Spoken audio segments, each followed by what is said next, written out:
विदेश यात्रा परिचय प्रमाण रूपे अत्यावश्यक पासपोर्ट को अधिक सुरक्षित और टेक्निकल उन्नत करने केंद्र सरकार पक्षर बड़ पदक्षेप एही क्रमे केंद्र सरकार पासपोर्ट सेवा प्रोग्राम भी 2.0 लागू करिसेंती।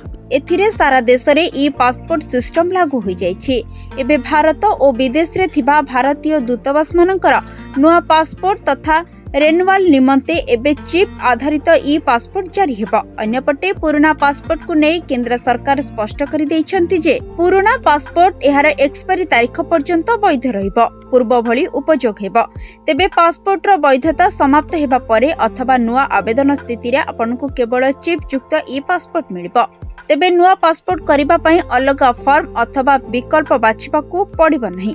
आवेदन समय रे सिस्टम निजको निजे ई पासपोर्ट विकल्प लागू करदेबो। एही परिवर्तन पासपोर्ट को आहुरी सुरक्षित और यात्री को इमिग्रेशन प्रक्रिया पूर्व अपेक्षा अधिक द्रुत हेबो। नुआ ई पासपोर्ट कभर एक छोट गोल्डन कलर चिप लगा मिलिबो। एही चिप रो RFID टेक्नोलोजी पासपोर्ट धारी बायोमेट्रिक डाटा, फोटो और अन्य व्यक्तिगत सूचना सुरक्षित रूपे संग्रहित रहिबो।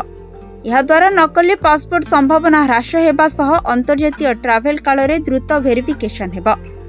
ब्यूरो रिपोर्ट, सरकार न्यूज।